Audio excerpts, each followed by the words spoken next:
Chapter 120. The Hat.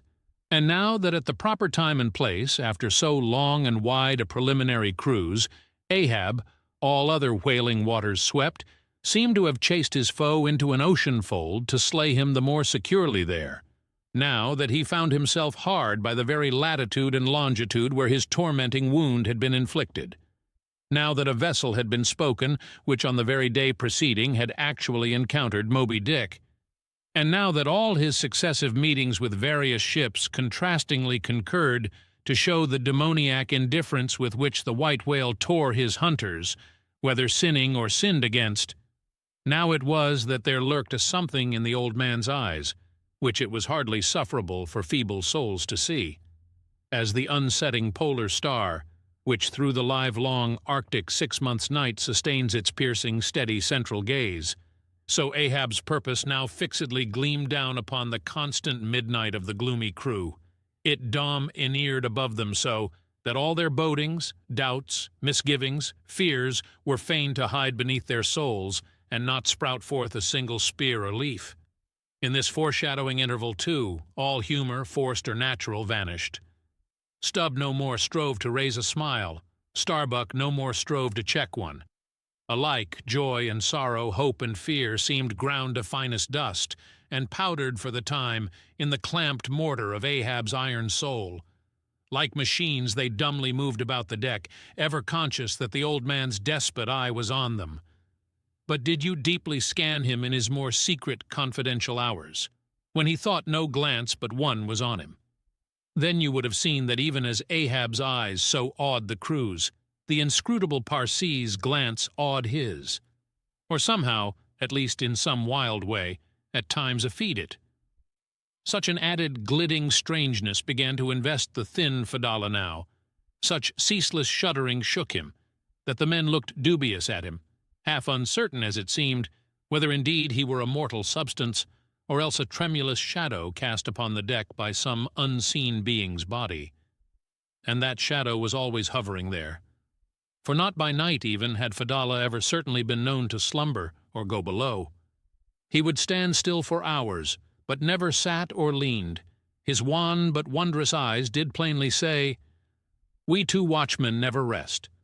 Now at any time, by night or day, could the mariners now step up the deck, unless Ahab was before them, either standing in his pivot hole or exactly pacing the planks between two undeviating limits, the mainmast and the mizzen, or else they saw him standing in the cabin scuttle, his living foot advanced upon the deck as if to step, his hat slouched heavily over his eyes, so that however motionless he stood, however the days and nights were added on, that he had not swung in his hammock. Yet hidden beneath that slouching hat, they could never tell unerringly whether, for all this, his eyes were really closed at times, or whether he was still intently scanning them. No matter, though he stood so in the scuttle for a whole hour on the stretch, and the unheeded night damp gathered in beads of dew upon that stone-carved coat and hat. The clothes that the night had wet, the next day's sunshine dried upon him, and so, day after day, and night after night, he went no more beneath the planks. Whatever he wanted from the cabin, that thing he sent for. He ate in the same open air. That is, his two only meals, breakfast and dinner. Supper he never touched, nor reaped his beard, which darkly grew all gnarled as unearthed roots of trees blown over, which still grow idly on at naked base, though perished in the upper verdure.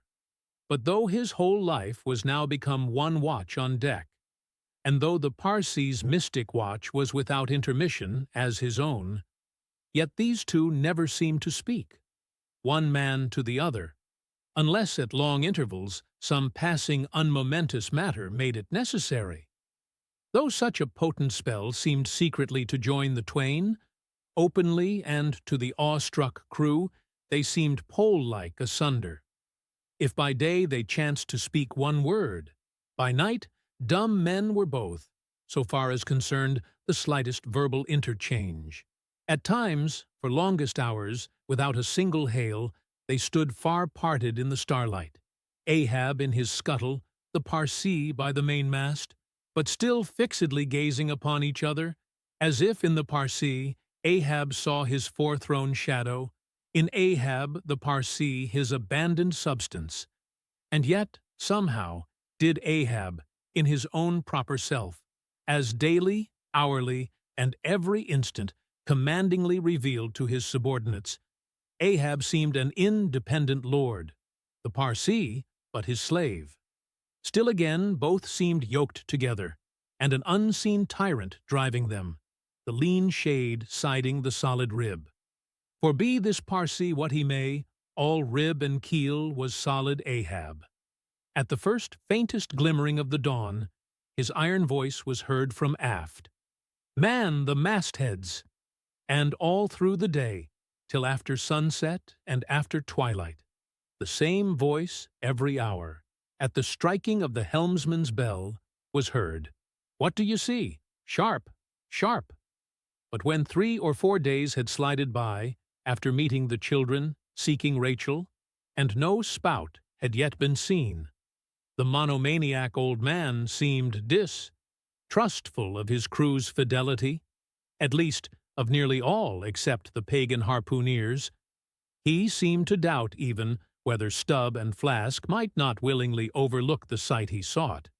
But if these suspicions were really his, he sagaciously refrained from verbally expressing them, however his actions might seem to hint them. "I will have the first sight of the whale myself," he said. "Aye, Ahab must have the doubloon."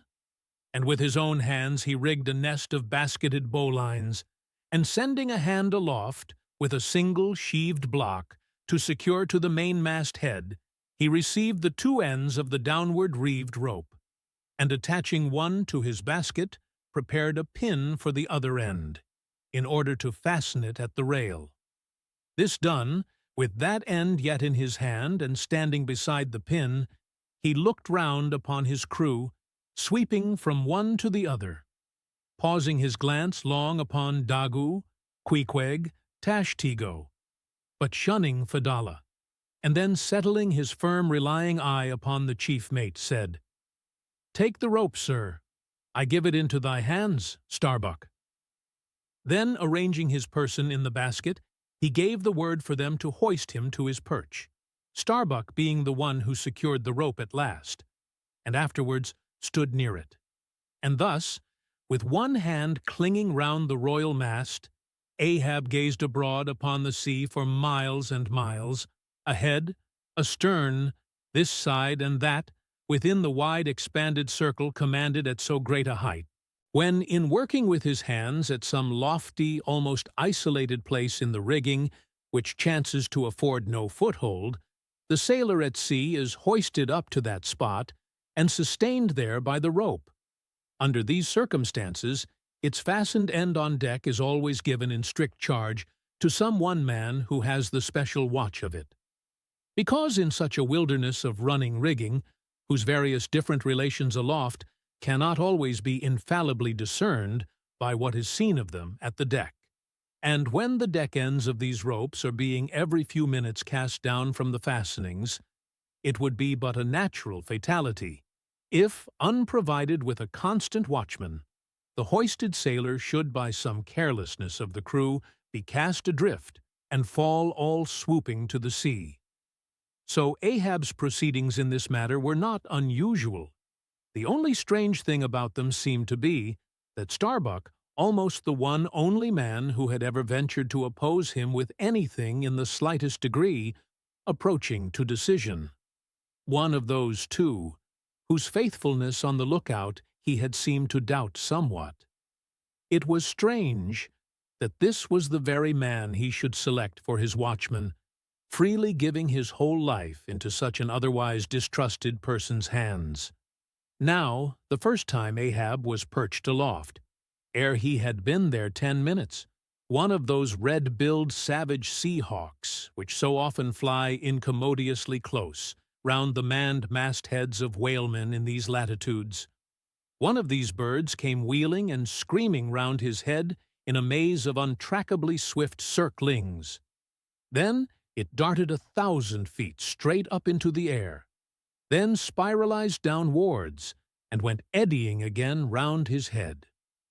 But with his gaze fixed upon the dim and distant horizon, Ahab seemed not to mark this wild bird. Nor, indeed, would anyone else have marked it much, it being no uncommon circumstance. Only now almost the least heedful eye seemed to see some sort of cunning meaning in almost every sight.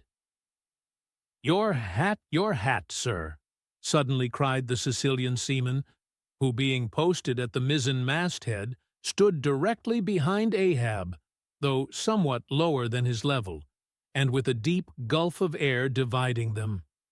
But already the sable wing was before the old man's eyes, the long hooked bill at his head. With a scream, the black hawk darted away with his prize. An eagle flew thrice round Tarquin's head, removing his cap to replace it, and thereupon Tanaquil, his wife, declared that Tarquin would be king of Rome.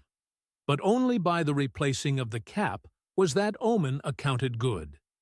Ahab's hat was never restored. The wild hawk flew on and on with it, far in advance of the prow, and at last disappeared, while from the point of that disappearance a minute black spot was dimly discerned, falling from that vast height into the sea.